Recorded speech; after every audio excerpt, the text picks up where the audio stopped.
Assalamualaikum warahmatullahi wabarakatuh. Kami dari SMP Negeri 3 Surakarta mendapatkan tugas yaitu wawancara tentang PKK. Dan pertanyaan kami, tata tertib dari PKK. Tata tertib dari PKK itu ada banyak. Satu, misalnya berpartisipasi dalam kegiatan sosial seperti contohnya arisan di tiap bulannya. Lalu ada juga menjaga kebersihan dan keamanan lingkungan masing-masing. Lalu juga ada melaporkan tamu asing jika ada yang bertamu, serta mentaati ketentuan administrasi, misalnya iuran sosial, iuran sampah, seperti itu. Terus ada juga tata tertib yang penting, yaitu menjaga ketertiban, kenyamanan, dan kerukunan di lingkungan RT. Terus bagaimana kewajiban anggota PKK RT? Kewajiban anggota di PKK yaitu berpartisipasi aktif. Partisipasi aktif itu yaitu wajib ikut serta dalam kegiatan sosial, lalu kerja bakti, dan menjaga keamanan serta kebersihan lingkungan RT. Yang kedua, melapor. Warga baru wajib lapor ke pengurus RT maksimal 3 kali 24 jam setelah pindah ke wilayah RT tersebut. Yang ketiga yaitu membayar iuran. Warga diwajibkan membayar iuran kas RT secara rutin setiap bulannya. Yang keempat, laporan perubahan data. Wajib melapor perubahan status kependudukan seperti datang, pindah, kelahiran, perkawinan, dan kematian kepada pengurus RT. Lalu menjaga lingkungan. Wajib menjaga kebersihan lingkungan termasuk membersihkan pekarangan dan selokan serta mengawasi binatang peliharaan agar tidak mengganggu tetangga. Saling tolong menolong, wajib peduli dan saling menolong sesama warga terutama saat ada musibah. Terus bagaimana tentang ketentuan mengenai tamu dan warga baru? Ketentuan mengenai tamu dan warga baru yaitu satu, tamu wajib dilaporkan. Jadi warga wajib melaporkan tamu asing yang menginap di atas batas waktu tertentu. Lalu melaporkan orang asing. Setiap warga yang mendatangkan tamu atau tidak tetap, misalnya penyewa, wajib melaporkan ke pengurus RT. Dan tamu asing tersebut harus memiliki identitas diri seperti KTP. Jadi dimintai fotokopi kalau ada tamu atau warga baru datang. Lalu ketentuan lainnya apa? Ketentuan lainnya ada musyawarah warga.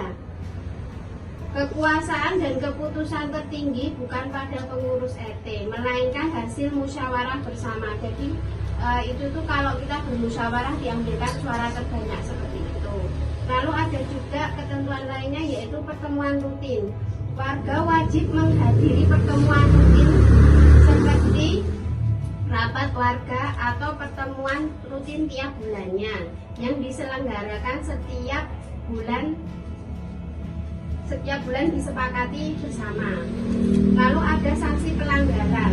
Pelanggaran dapat berupa teguran lisan atau tertulis atau tindakan tegas bagi pelanggar berat yang bersifat kriminal. Seperti itu. Mungkin ada pertanyaan? Ya, Kalau tidak, cukup sekian ya. Terima kasih. Terima kasih Bu. Assalamualaikum warahmatullahi wabarakatuh. Mas, kula ajeng tangan iki apa saking SMP 3 kula ajeng enten tugas mewawancarai Mas-mas Karang Taruna. Des. Pertama, apa saja tata tertib di Karang Taruna? Di Karang Taruna tidak ada tata tertib tertulis, tapi di Karang Taruna itu diadakan rapat setiap sebulan sekali. Dan hasil yang dirapatkan itu tidak boleh diganggu gugat oleh yang tidak dirapat. Rapat harus dihadiri 20 menit lebih awal dari Bagaimana